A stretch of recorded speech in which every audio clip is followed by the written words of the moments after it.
sorry, I didn't talk to you at all today. It's now about 6 o'clock. Yeah, 5:45.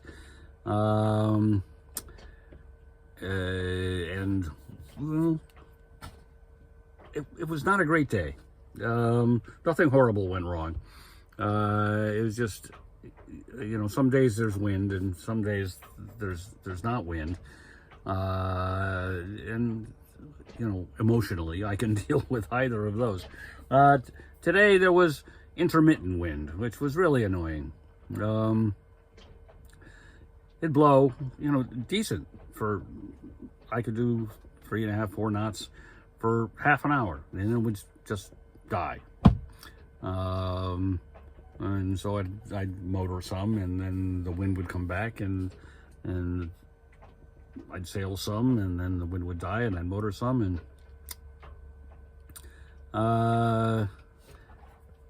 until towards the very end. I mean, the forecast was that the winds would build over the course of the day, and finally, as I was a couple miles from the anchorage, the wind did come up, and so I said, heck, I haven't had a decent sail yet today, so I kind of took a detour and took the long way around to get here and had some sporty sailing.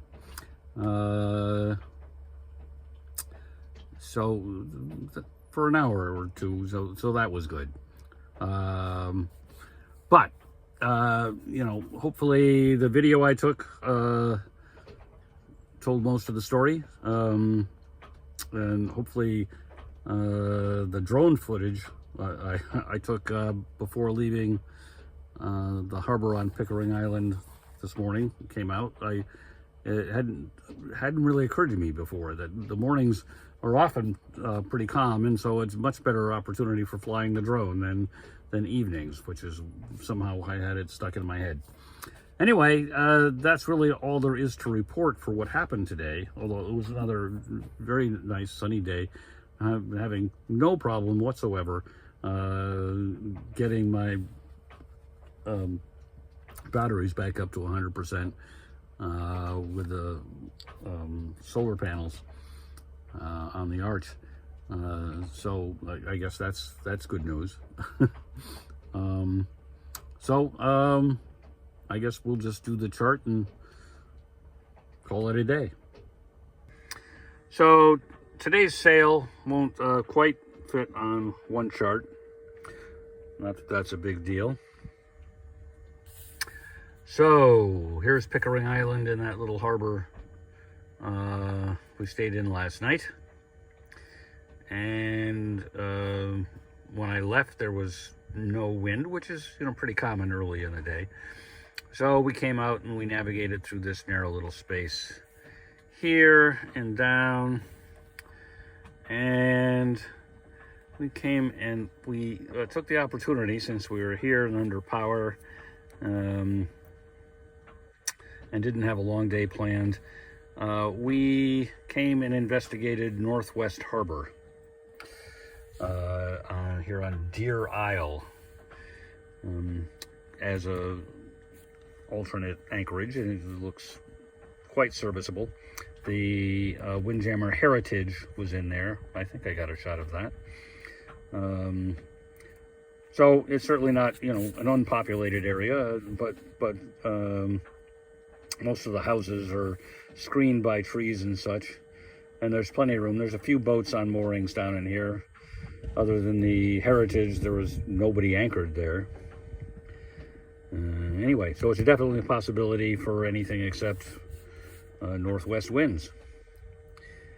Okay, so then we came out, and as we were leaving, the wind came up, and I don't remember exactly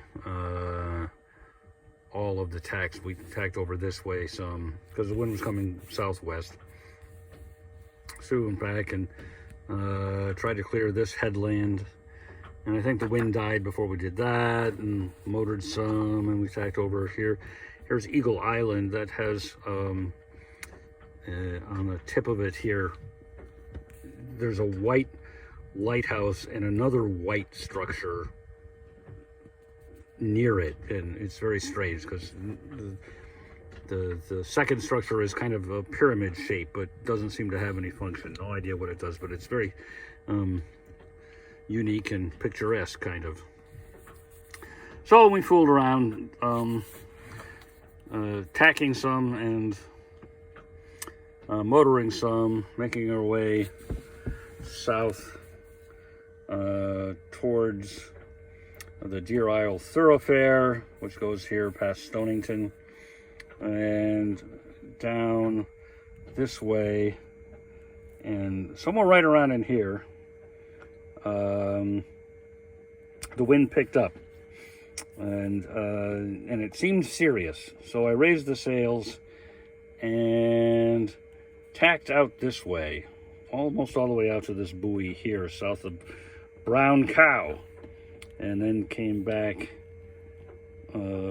past the what does that say? Outer Scrag Ledge, and down this way, because our destination was right down here. We'll need another chart.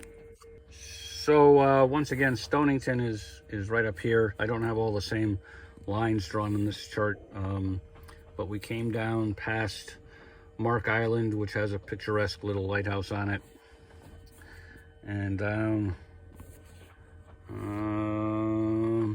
yeah, and this is where we tacked out towards this red buoy south of Brown Cow, and then tacked back this way. And you know, things were kind of boisterous out here. It was a good sail.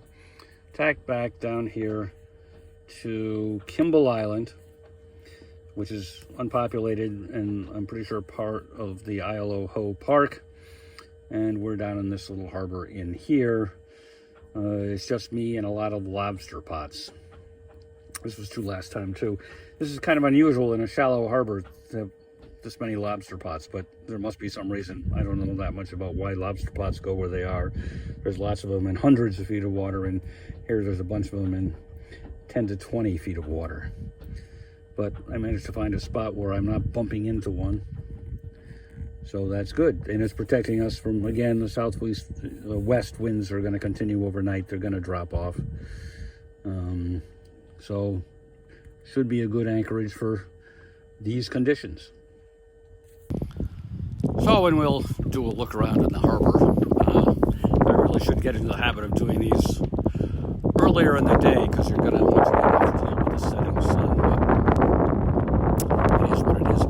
So we're looking into the deepest part of the harbor, where there's kind of a pebbly beach there and a lot of stuff washed up at above the high tide mark from storms and such. A lot of lobster pots and sticks and such. Anyway, but as you can see, other than that, there's just rocks and trees and water. And lobster pots in the water, if those are coming out.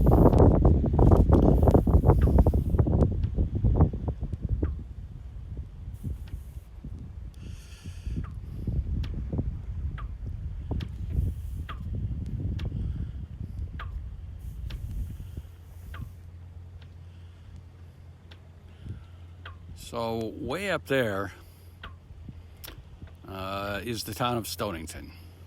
It's probably not coming out at all here, but it's up there, which is on Deer Isle. And then there's a whole bunch of other little islands. I don't know if they collectively have a name. Some of it is called Merchant's Row, but I don't think that refers to the whole archipelago of little islands. Anyway, here's the east side of the harbor. Little hill there. More of our lobster pots.